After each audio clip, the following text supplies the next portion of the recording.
So, no, I wouldn't say I have a passion for HR. Welcome back to Human Resources for the People. It's a human capital revolution. So, the Biden administration has been caught virtue signaling on leave. We're going to be talking about that today in this episode of Human Resources for the People. Welcome back.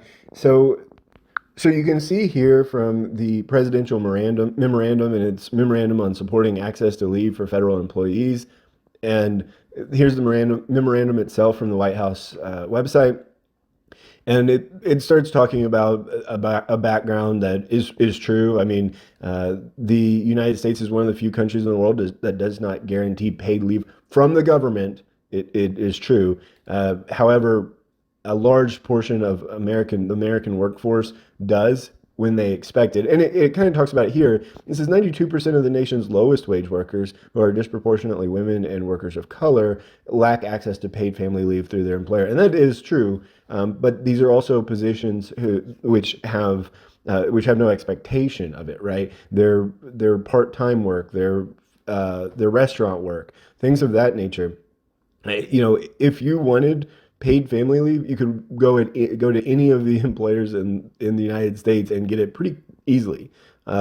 Most employers are hiring, and they're hiring with paid family leave. So it's not guaranteed, and I'd like to see what the specific definitions here, what we're looking at, because again, part-time jobs, minimum wage jobs that are supposed to be entry-level jobs into the workforce, yes, they don't offer paid family leave.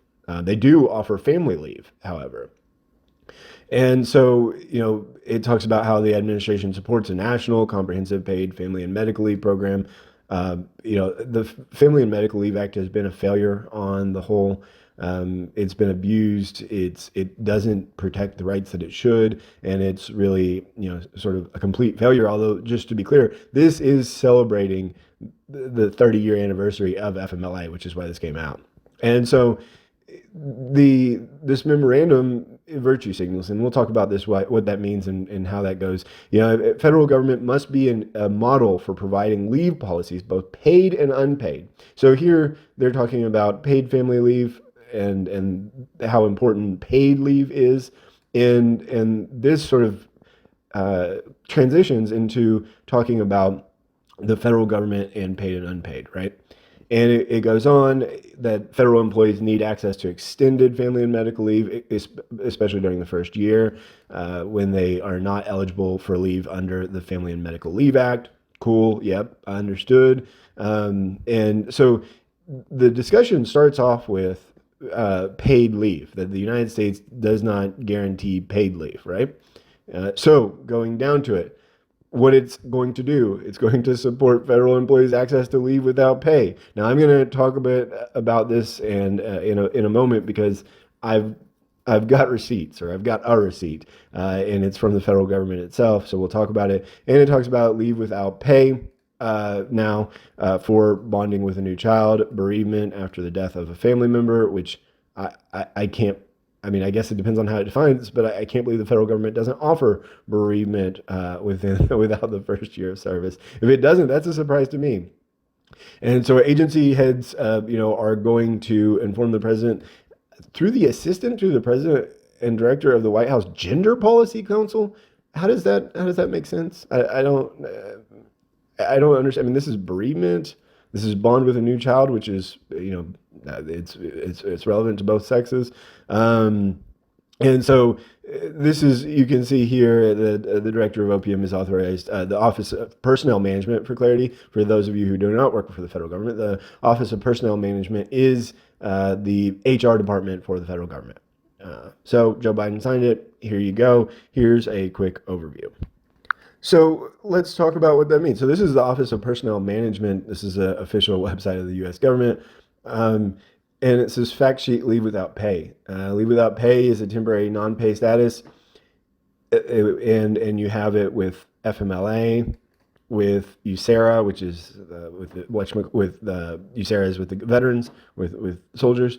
And employees may not be in a pay status while working workers' comp. And so I want to highlight this because this has always existed. Leave without pay for the purposes of the federal government has always been around. There is no change here.